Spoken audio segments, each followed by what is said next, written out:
शुरुआत में हम ड्रासा नाम की एक शार्प शूटर को देखते हैं जो पिछले कई घंटों से एक टनल में छुपी हुई है। दरअसल वह यहाँ अपने शिकार का इंतजार कर रही होती है। ड्रासा को पास के एयरपोर्ट पर एक गवर्नमेंट अफसर को मारने का टास्क दिया गया था। कुछ ही देर बाद रनवे पर एक प्लेन लैंड करता है। ड्रासा को जैसे ही अपना शिकार नजर आया उसने उसे कई किलोमीटर दूर से एक ही शॉट में खत्म कर दिया। ड्रासा अपना ये काम इतनी बारीकी से अंजाम देती है कि वहाँ पर मौजूद गार्ड्स को पता ही नहीं चलता कि गोली किसने और कहाँ से चलाई। मिशन कंप्लीट करने के बाद ड्रासा अपनी माँ की कब्र पर जाती है जहाँ उसका फादर पहले से ही मौजूद होता है। यहाँ हमें ड्रासा के बारे में एक और बात मालूम होती है कि जब भी वह किसी को अपनी राइफल से मारती है तो उस बुलेट के कवर को अपने पास रख लेती है और फिर वह इन बुलेट कवर्स को अपने पिता को सौंप देती है। दरअसल ड्रासा एक कॉन्ट्रैक्ट किलर थी, यानी वह पैसों के लिए लोगों को मारा करती थी और अब तक कई लोगों को मार चुकी थी। इसे लोगों को मारना तो बिल्कुल अच्छा नहीं लगता था, लेकिन अब यह काम उसका पेशा बन चुका था। इसलिए ड्रासा उन बुलेट्स के कवर्स को अपने फादर को पकड़ा देती, जिससे उसका दुख थोड़ा कम हो जाता। ड्रासा अपने पिता को बताती है कि मुझे एक और नया प्रोजेक्ट मिला है जो पूरे 1 साल तक चलेगा। शायद इस दौरान मैं आपसे मिल नहीं पाऊंगी। जिस पर ड्रासा के फादर जवाब देते हैं, तुम हर साल आती हो और मुझे कुछ गोलियों के कवर पकड़ा देती हो, मगर अगले साल ऐसा नहीं होगा। मेरा कैंसर का लास्ट स्टेज चल रहा है, मेरे पास अब ज्यादा वक्त नहीं बचा और अगर आने वाले दिनों में मेरी मौत नहीं हुई तो मैं खुद 14 फरवरी वैलेंटाइंस डे पर अपनी जिंदगी खत्म कर लूंगा, क्योंकि अब मेरे पास जीने की कोई वजह नहीं है। तुम्हारी माँ भी मर चुकी है और तुम भी अपने काम के चलते साल में 1-2 बार मुझसे मिलने आती हो, इसलिए हो सकता है ये हमारी आखिरी मुलाकात हो। ये सुनकर ड्रासा की आंखें भर आती हैं। अब यहाँ सीन शिफ्ट होता है और हम देखते हैं इस कहानी के दूसरे लीड कैरेक्टर लेवाई को। लेवाई की जिंदगी बिल्कुल भी ठीक नहीं चल रही थी। उसे अक्सर भयानक सपने आते थे और नींद उसकी आंखों से कोसों दूर चली जाती थी। एक रात जब उसकी आंख बुरे सपने से खुलती है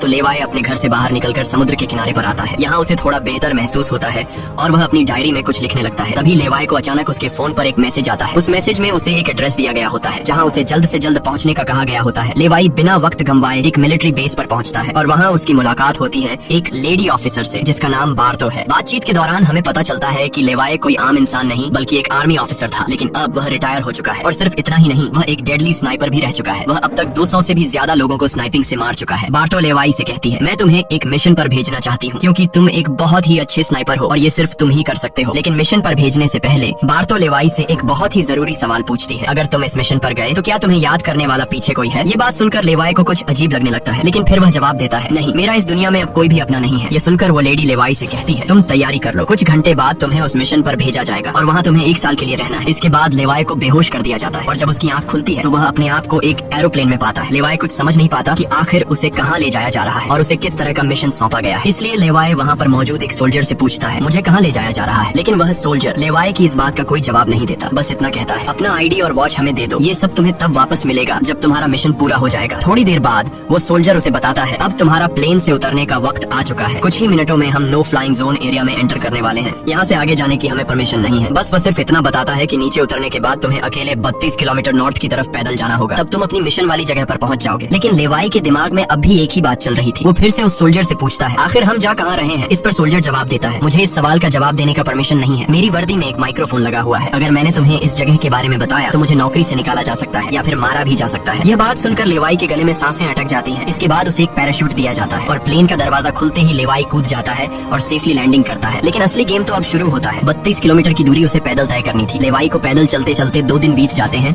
और 2 दिनों का लंबा सफर तय करने के बाद फाइनली वो उस जगह पर पहुंच जाता है। वो देखता है कि ये एक बहुत ही सुनसान इलाका है जहां इंसान तो दूर बल्कि उससे परिंदे भी नहीं दिखाई देते। तभी उसकी मुलाकात जेडी नाम के एक आदमी से होती है। जेडी 1 साल तक यहाँ मिशन पर था, अब उसकी ड्यूटी खत्म हो चुकी है, इसलिए अब लेवाई उसकी जगह संभालेगा। जेडी लेवाई को एक वॉच टावर की तरफ ले जाता है। टावर के टॉप पर पहुंचने के बाद लेवाई को अब भी समझ नहीं आ रहा था कि उसे यहाँ क्या काम करना है। यही सवाल जब वो जेडी से पूछता है तो जेडी जवाब देता है, यहाँ एक बहुत ही गहरी खाई है जिसे गॉर्ज नाम दिया गया है। ये एक बहुत ही मिस्टीरियस और गहरी खाई है जिसके बॉटम तक आज तक कोई भी नहीं पहुंच पाया। तुम्हारा काम बहुत ही सिंपल है, तुम्हें इस खाई की पहरेदारी करनी है। इसके बाद वो लेवाई को यहाँ के स्ट्रिक्ट रूल्स बताता है। वह कहता है, तुम यहाँ से बाहर महीने में 1 ही बार हेडक्वार्टर फोन कर सकते हो, चाहे कुछ भी हो जाए, तुम बाहर की दुनिया से जुड़ने की उम्मीद मत रखना। ये टावर जिसे हम वेस्ट टावर कहते हैं, इसके ठीक सामने ईस्ट टावर है, वह रशिया का है। वहाँ भी एक गार्ड अपनी ड्यूटी निभा रहा है, लेकिन तुम दोनों के बीच कोई भी कॉन्टैक्ट अलाउ नहीं है। तुम्हें सिर्फ अपनी ड्यूटी पर ध्यान देना है और हाँ, आने वाले खतरे के लिए हर वक्त तैयार रहना, क्योंकि यहाँ तुम पर किसी भी वक्त हमला किया जा सकता है। यहाँ ऑटोमेटिक गन्स और नीचे ढेर सारे लैंड माइन्स लगाए हुए हैं। अगर ऑटोमेटिक गन्स में गोलियां खत्म हो जाएं तो उसे हमेशा रिलोड रखना, क्योंकि हमले के दौरान ऑटोमेटिक गन्स तुम्हारी बहुत काम आएगी। और आखिरी बात, अगर तुम्हें कभी भी यहाँ तेज सायरन की आवाज सुनाई देने लगे तो तुम बिना सोचे समझे यहाँ से भाग जाना। जेडी कहता है, मुझे भी नहीं पता कि ऐसा क्यों बोला गया है, लेकिन मुझे जो पिछले ड्यूटी वर्कर ने बताया था वही मैं तुम्हें बता रहा हूँ। लेवाई उसकी सारी बातें अच्छी तरह से सुन लेता है, पर उसका सवाल एक ही था। वह पूछता है, आखिर यहाँ ऐसा क्या है जिसके लिए इतनी स्ट्रिक्ट सिक्योरिटी लगाई गई है? तभी जेडी एक ग्रेनेड निकालता है और इस ग्रेनेड को उस गहरी खाई में फेंक देता है। ग्रेनेड जैसे ही खाई की गहराइयों में धमाका करता है,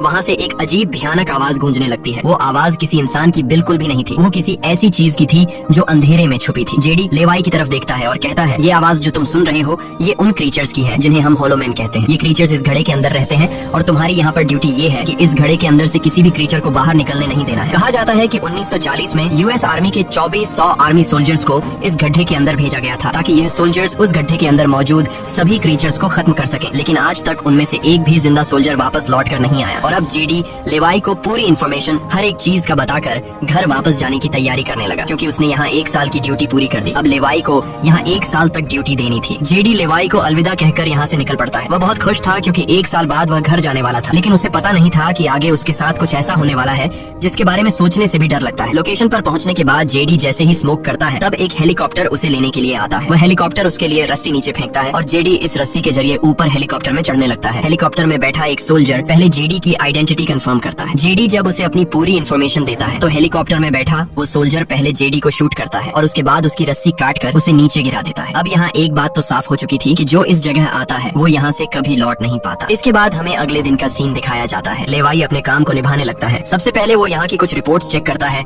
और जिन ऑटोमेटिक गन्स में गोलियां खत्म होती हैं उन्हें रीलोड करता है। इसी तरह से दिन गुजरते हैं और फिर 1 महीना। अब लेवाई को ये जगह बोरिंग फील होने लगी। वो सोचता है कि क्या 1 साल तक यहाँ बस अकेले ही रहना है, न किसी से बातचीत और न ही कोई एंटरटेनमेंट। इसीलिए टाइम पास करने के लिए वो अलमारी में रखी किताबें पढ़ने का सोचता है। जब वो अलमारी से किताबें निकालता है तो अचानक उसकी नजर अलमारी के पीछे की दीवार पर पड़ती है। उस दीवार पर कुछ नोट्स लिखे होते हैं। ये उन सभी लोगों के नोट्स थे जो इससे पहले इस टावर में अपनी ड्यूटी कर चुके थे। हर नोट में डर, अकेलापन और होलोमैन के खतरों का जिक्र था। एक दिन लेवाई को वेस्ट टावर से मशीन चलने की आवाज आती है। लेवाई जल्दी से अपने टेलीस्कोप से दूर से ईस्ट टावर को देखने की कोशिश करता है और तभी उसे एक लड़की दिखाई देती है। और ये लड़की कोई और नहीं बल्कि ड्रासा होती है, जो कि उसकी अच्छी स्नाइपिंग की वजह से उसे इस टावर पर ड्यूटी दे दी गई थी। ड्रासा की खूबसूरती देखते ही लेवाई की नजरें उस पर जम जाती हैं, लेकिन लेवाई उससे बात नहीं कर पाता क्योंकि ऐसा करना रूल्स की खिलाफ वर्जी थी और ड्रासा को भी वेस्ट टावर में बैठे लेवाई के बारे में पता चल चुका था। अब इसी तरह से दिन गुजरते हैं और ये दोनों सोचते हैं कि क्या हमें एक दूसरे से बात करनी चाहिए या नहीं। कुछ दिन बाद ड्रासा का जन्मदिन आता है। अकेलेपन में घिरी हुई ड्रासा को लगता है कि उसे किसी से बात करनी चाहिए। वो लेवाई से बात करने की कोशिश करती है। ड्रासा एक व्हाइट बोर्ड के जरिए लेवाई से पूछती है, तुम्हारा नाम क्या है? इस पर लेवाई को रूल्स याद आते हुए कहता है कि नाम बताना अलाउड नहीं है, लेकिन ड्रासा मुस्कुराते हुए अपना नाम बताती है, मेरा नाम ड्रासा है। लेवाई भी ज्यादा न सोचते हुए अपना नाम बता देता है। ड्रासा बताती है कि आज मेरा बर्थडे है और ड्रासा अपने बर्थडे को सेलिब्रेट करते हुए डांस करने लगती है। ड्रासा लेवाई से पूछती है, क्या तुम्हें डांस करना आता है? लेवाई बताता है, नहीं, मुझे डांस करना बिल्कुल भी नहीं आता। जिस पर ड्रासा पूछती है, तो फिर तुम्हें क्या करना आता है? लेवाई जवाब देते हुए बोर्ड पर लिखता है, मैं शूटिंग थोड़ी बहुत अच्छी कर लेता हूँ। यहाँ ड्रासा उसकी शूटिंग स्किल्स चेक करने के लिए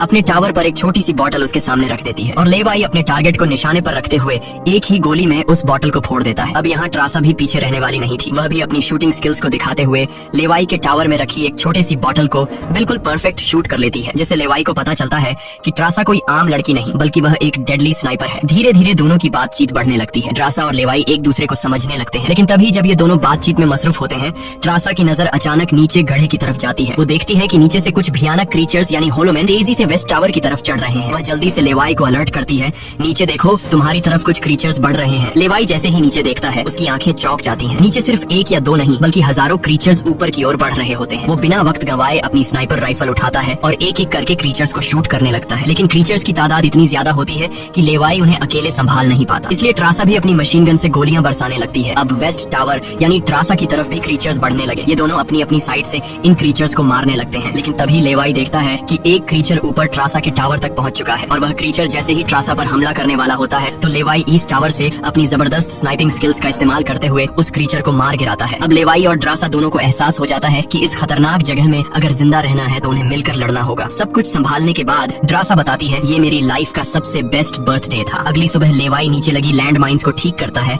और ऑटोमेटिक गन को रीलोड करता है। तभी अचानक खाई के अंदर से एक ड्रोन निकलता है। वो ड्रोन कुछ सेकंड्स तक लेवाई की तरफ देखता है। ड्रोन अजीब तरीके से स्कैन करता है। ये देखकर लेवाई हैरान रह जाता है और उसे कुछ समझ नहीं आता कि ये ड्रोन क्यों और किसके लिए भेजा गया था। इस तरह से दिन गुजरते हैं और फिर महीने। इन दोनों की आपस में दोस्ती होने के बाद अब उनके दिन अच्छे गुजर रहे थे और अब उन्हें अकेलापन बिल्कुल भी महसूस नहीं होता था। और एक दिन ड्रासा बहुत ज्यादा सैड होती है क्योंकि आज 14 फेब था और उसे याद आता है कि उसके फादर ने कहा था कि अगर कैंसर की वजह से आने वाले कुछ दिनों में नहीं मरा तो वो 14 फेब के दिन खुद को मार देगा। और यहाँ ड्रासा बोर्ड पर लिखकर लेवाई को बताती है, आज मैं खुद को बहुत ही अकेली महसूस कर रही हूँ। अगर आज मेरे पास कोई होता तो बहुत अच्छा होता। लेवाई को भी पहले ही दिन से ड्रासा से मिलने का मन था और आज वह खुद को रोक नहीं पाता। वो ड्रासा के पास जाने का प्लान बना लेता है। वह एक रॉकेट लॉन्चर के जरिए ईस्ट टावर तक पहुँचने का जुगाड़ कर लेता है। अगली सुबह वो रॉकेट लॉन्चर का इस्तेमाल करके एक मजबूत रस्सी को ड्रासा की तरफ फेंकता है, जिसके बाद ड्रासा टावर के बाहर आती है और वो रस्सी को मजबूती से एक पेड़ के साथ बांध देती है ताकि लेवाई रस्सी के जरिए लटक कर ईस्ट टावर तक पहुंच जाए। लेवाई बिना देर किए उस रस्सी के सहारे ईस्ट टावर की ओर बढ़ने लगता है, लेकिन बीच में वो अटक जाता है क्योंकि आगे रस्सी की ढलान खत्म हो चुकी थी। इसलिए अब लेवाई हाथों की मदद से आगे बढ़ने लगता है और करीब आधा घंटा हाथों की मदद से सफर करने के बाद वो ड्रासा के टावर तक पहुंच जाता है। ड्रासा उसे वेलकम करती है और कहती है, तुमसे बहुत ही गंदी पसीने की बू आ रही है, इसलिए पहले तुम नहा लो, फिर मैं तुमसे मिलूंगी। लेवाई को ये सुनकर हंसी आ जाती है। वह कुछ कहता नहीं, बस सिर हिलाकर मान जाता है। ड्रासा यहाँ पर शरारत करते हुए उसके कपड़े दूर जाकर छिपा लेती है और सीसीटीवी कैमरा के जरिए लेवाई को देख रही होती है, जो टावर में मौजूद शावर में नहा रहा होता है। उसके बाद लेवाई और ड्रासा एक साथ बैठकर काफी देर तक बातें करते हैं। ड्रासा उससे अपनी पूरी स्टोरी बताती है और बताती है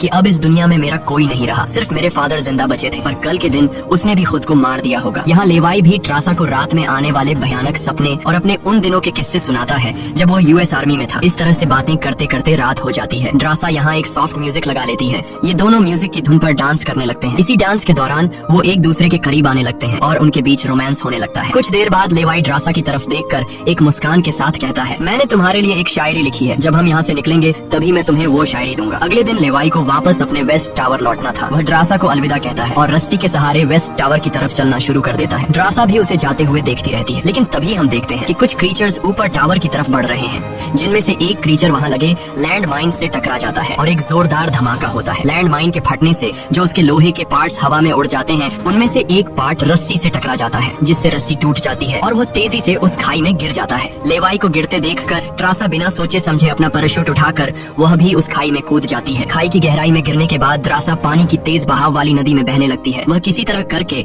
नदी से बाहर निकलकर किनारे तक पहुंच जाती है। दूसरी तरफ लेवाई की किस्मत अच्छी होती है कि वो एक बड़े से पेड़ पर गिरकर लटक चुका था। इतनी ऊंचाई से गिरने के बाद उसे चोटें तो काफी सारी आ जाती हैं, पर उसकी जान बच जाती है। जैसे ही उसकी आंखें खुलती हैं, वो देखता है कि एक बड़ा कीड़ा उस पर हमला करने के लिए बढ़ रहा है। वो खुद को बचाने की कोशिश करता है, पर तभी पेड़ की लकड़ी टूट जाती है और लेवाई नीचे पेड़ की जड़ों पर गिर जाता है। नीचे गिरते ही पेड़ की जड़ों ने उसे अपनी गिरफ्त में लेने लगती है और लेवाई को जकड़ लेती है। उससे पहले कि ये जड़ें लेवाई को मार देती, वहाँ ड्रासा पहुँच जाती है। वो जल्दी से चाकू निकालकर इन जड़ों को काटने लग जाती है, जिससे लेवाई आजाद हो जाता है। इसके बाद लेवाई और ड्रासा चारों ओर देखने लगते हैं। हर तरफ सन्नाटा और डर का माहौल छाया होता है। तभी अचानक पेड़ों की आड़ से कुछ क्रीचर्स निकलकर उन पर हमला कर देते हैं। यहाँ उनके बीच एक बड़ी फाइट होने लगती है। लेवाई अपनी बंदूक संभालता है और पहली गोली सीधे एक क्रीचर के सर में मारता है। एक के बाद एक दोनों ने मिलकर दोनों क्रीचर्स को खत्म कर दिया। यहाँ लेवाई की नजर क्रीचर की डेड बॉडी पर पड़ती है। वह देखता है कि क्रीचर ने वही आर्मी वर्दी पहन रखी थी जो किसी जमाने में अमेरिकन सोल्जर्स की होती थी। ये देखकर लेवाई के रोंगटे खड़े हो जाते हैं। तभी उसे जेडी की वो बातें याद आती हैं, जब उन्होंने बताया था कि 1940 में 2400 सोल्जर्स के एक बड़े ग्रुप को इस खाई में भेजा गया था और वो सैनिक कभी वापस नहीं लौटे थे। उसके बाद लेवाई और ड्रासा एक अजीब भयानक सी जगह पर पहुंच जाते हैं। यहाँ का मंजर किसी बुरे सपने जैसा था। हर तरफ इंसानों के सड़े गले शरीर पड़े थे और सबसे अजीब बात यह थी कि इन शरीरों के अंदर से पेड़ पौधे उग आए थे। ऐसा लग रहा था जैसे कोई जानलेवा वायरस ने इस जगह को अपनी गिरफ्त में ले लिया हो। तभी अचानक पेड़ों के बीच से कुछ हलचल होती है। लेवाई और ड्रासा समझ जाते हैं कि क्रीचर्स एक बार फिर उनका पीछा कर रहे हैं। डर के मारे ये दोनों तेजी से भागने लगते हैं और एक टूटी फूटी चर्च में घुस जाते हैं। दरवाजा बंद करने के बाद सामने उन्हें एक अजीब सा नजारा दिखता है। हर तरफ इंसानों की लाशें पड़ी हुई थी। उनकी हालत देखकर ऐसा लग रहा था जैसे उन्होंने खुद अपनी जान ले ली हो ताकि इस वायरस से बच सके। अचानक एक बड़ी मकड़ी ड्रासा के ऊपर कूद पड़ती है और ढेर सारी और भी मकड़ियाँ निकल आती हैं। ये मकड़ियाँ साइज में काफी बड़ी होती हैं। जैसे ही स्पाइडर उन पर हमला करता है, लेवाई और ड्रासा मिलकर उसे खत्म कर देते हैं। दूसरी तरफ चर्च का दरवाजा वो क्रीचर तोड़कर अंदर आ जाते हैं। लेवाई और ड्रासा अपनी जान बचाने के लिए उन पर फायरिंग शुरू कर देते हैं और जैसे तैसे करके उनसे अपनी जान छुड़ाकर चर्च से बाहर निकल आते हैं। तभी लेवाई की नजर सामने पहाड़ में बनी एक पुरानी सुरंग पर पड़ती है। वह दोनों फौरन उस सुरंग के अंदर घुस जाते हैं। अंदर जाकर उन्हें पता लगता है कि असल में यह एक पुरानी लैब है। यहाँ हर जगह टूटी फूटी कांच, मशीन्स और पुराने जंग लगे हुए कंटेनर्स पड़े थे। यहाँ लेवाई को एक पुराना डीवीडी कैसेट मिलता है। लेवाई डीवीडी को प्ले करता है और स्क्रीन पर एक लड़की नजर आती है। वह लड़की कहती है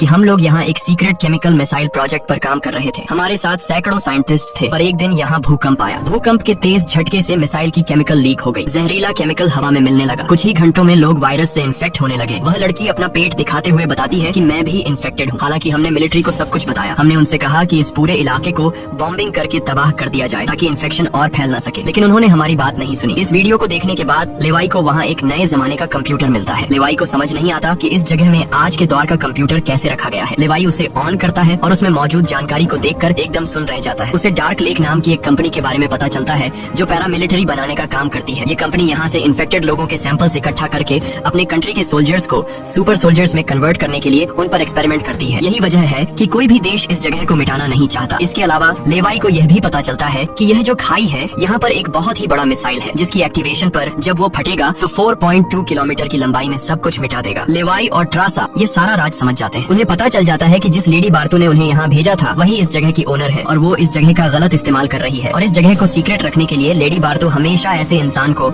यहाँ पर ड्यूटी के लिए चुनती थी जिसका पीछे कोई पूछने वाला नहीं हो, और उस इंसान को यहाँ साल भर ड्यूटी करने के बाद मार दिया जाता, जिस तरह से जेडी को मार दिया गया था, ताकि वो बाहर आकर दुनिया को इस जगह के बारे में नहीं बता सके। ये सब जानने के बाद जैसे ही ये दोनों वहाँ से निकलते हैं, तभी एक घुड़सवार क्रीचर ट्रासा को रस्सी से जकड़कर अपने साथ ले जाता है। लेवाई ट्रासा की तलाश में यहाँ वहाँ भटकता है, लेकिन उसे ट्रासा कहीं दिखाई नहीं दे रही थी। तभी लेवाई एक ऐसी जगह पर पहुँचता है जहाँ एक बड़ी मिसाइल रखी हुई थी। ये वही मिसाइल थी जिसके बारे में डार्क लेक कंपनी के कंप्यूटर से लेवाई को जानकारी मिली थी। लेवाई को सब कुछ साफ समझ आ चुका था। असल में वॉच टावर में पहले रह चुके लोग जब यह कहते थे कि अगर सायरन की आवाज सुनाई दे तो जितनी जल्दी हो सके यहाँ से भाग जाना चाहिए, वो दरअसल इस मिसाइल की ही बात कर रहे थे। दूसरी तरफ ट्रासा अब उस क्रीचर के कब्जे में थी। ट्रासा खुद को छुड़ाने की कोशिश करती है और जैसे तैसे करके वो खुद को छुड़ा लेती है। आजाद होते ही ट्रासा और क्रीचर के बीच फाइट छिड़ जाती है। लेवाई भी ट्रासा को ढूंढते ढूंढते वहाँ पहुँच जाता है और वह भी फौरन क्रीचर पर हमला कर देता है और ये दोनों मिलकर उसे आग लगाकर जला देते हैं। और अब बारी आती है इन लोगों की यहाँ से निकलने की, मगर आगे का रास्ता और भी ज्यादा मुश्किल था। जैसे ही लेवाई और ट्रासा आगे बढ़ते हैं, सामने एक खतरनाक इलाका आता है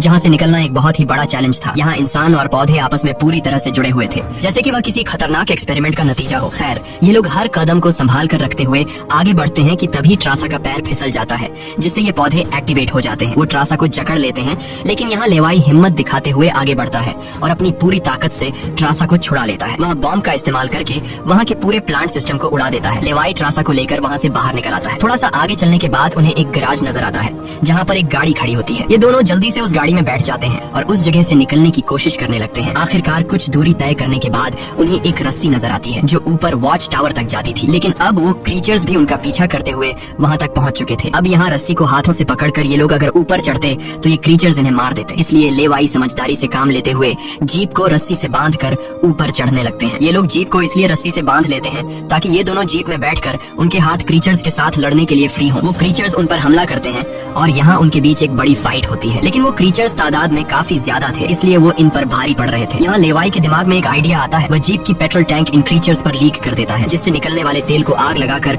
उन सभी क्रीचर्स को जला देता है और आखिर में ये लोग उस जीप की रस्सी काट कर उसे नीचे छोड़ देते हैं, जिससे वो सभी क्रीचर्स मारे जाते हैं। इस तरह से ये लोग फाइनली ऊपर चढ़ने में कामयाब हो जाते हैं। अब इन दोनों को पता चल चुका था कि अगर ये दोनों यहाँ साल भर ड्यूटी कर भी ले तब भी आखिर में इन दोनों को मार दिया जाएगा। इसलिए अब ये दोनों एक बड़ा फैसला करते हैं कि अब वो इस जगह की रक्षा नहीं करेंगे, बल्कि इस जगह को तबाह कर देंगे ताकि इनकी तरह कोई दूसरा सोल्जर यहाँ पर न फंस सके और इस जगह का गलत इस्तेमाल बंद हो जाए। ये सब करने के बाद ये दोनों यहाँ से दूर जाकर एक नई जिंदगी की शुरुआत करेंगे। यहाँ ट्रासा कहती है, मेरे पास फ्रांस में छुपने के लिए एक जगह है, हम वहाँ जाकर शादी करेंगे और आगे की जिंदगी वहीं पर बिताएंगे। लेवाई ट्रासा की बात मान जाता है और अब वह कहता है, मुझे वापस अपने टावर पर जाना होगा। मैं वहाँ जाकर टावर में एक बॉम्ब फिट करूंगा और साथ ही इस मिसाइल को भी एक्टिवेट कर दूंगा, जिससे यह पूरी जगह तबाह हो जाएगी। जिसके बाद लेवाई रस्सी की मदद से अपने टावर तक पहुँच जाता है। इस बीच लेडी बार्तो लेवाई से कांटेक्ट करती है और सवाल करती है, क्या तुम इस गड्ढे के अंदर गए थे, क्योंकि किसी ने हमारे कंप्यूटर को ऑन किया है। लेवाई यहाँ पर झूठ बोलकर बताता है, नहीं, मैं वहाँ नहीं गया था। लेकिन बार्तो जानती है कि लेवाई झूठ बोल रहा है। उन्होंने सिक्योरिटी कैमरास में सब कुछ देख लिया था कि लेवाई और ट्रासा दोनों गड्ढे के अंदर गए थे। फिर भी वो अपनी बात को आगे बढ़ाते हुए कहती है, अगर तुम नहीं गए तो फिर जाहिर सी बात है कि यह सारा काम उस वेस्ट टावर वाले गार्ड का है। तुम एक काम करो कि उस वेस्ट टावर वाले इंसान यानी ट्रासा को मार दो, क्योंकि उसने रूल तोड़ा है। यहाँ लेवाई हाँ तो बोल देता है, लेकिन बार्तो को पता चल चुका था कि यह उसे नहीं मारेगा और वह समझ चुकी थी कि ये दोनों अब यहाँ से भागने वाले हैं और बाहर जाकर दुनिया को इस जगह के बारे में बता देंगे। इसीलिए वह खुद हेलीकॉप्टर में यहाँ पहुँचती है। लेकिन बार्तो के पहुँचने से पहले ये दोनों अपनी पूरी तैयारी कर चुके थे। लेवाई टावर से काफी दूर जाकर अपनी लाइफ का सबसे लंबा शॉट लेता है और सीधा उस टावर पर गोली मारता है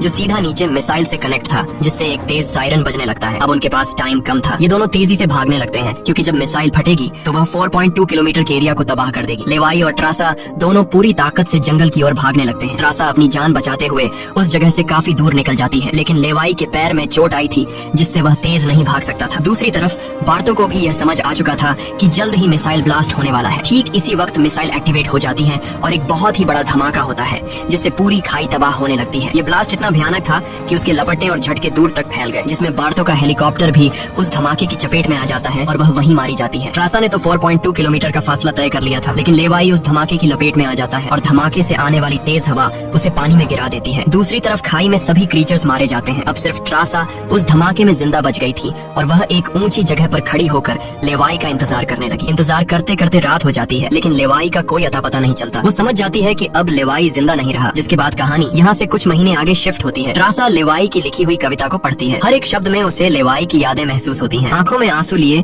वो अपने दिल को संभालने की कोशिश करती है। अब त्रासा एक नई जिंदगी की शुरुआत करते हुए फ्रांस के एक होटल में वेट्रेस की जॉब करने लगती है। लेकिन फिर अचानक एक दिन त्रासा के सामने लेवाई आकर खड़ा हो जाता है। वह जिंदा था। लेवाई को देखकर त्रासा की आंखें खुली की खुली रह जाती हैं। वह खुशी के मारे दौड़कर लेवाई को गले लगाती है और इसी के साथ यह कहानी खत्म हो जाती है। अगर वीडियो आपको अच्छी लगी हो तो हमारे चैनल को सब्सक्राइब और वीडियो को लाइक जरूर कीजिएगा।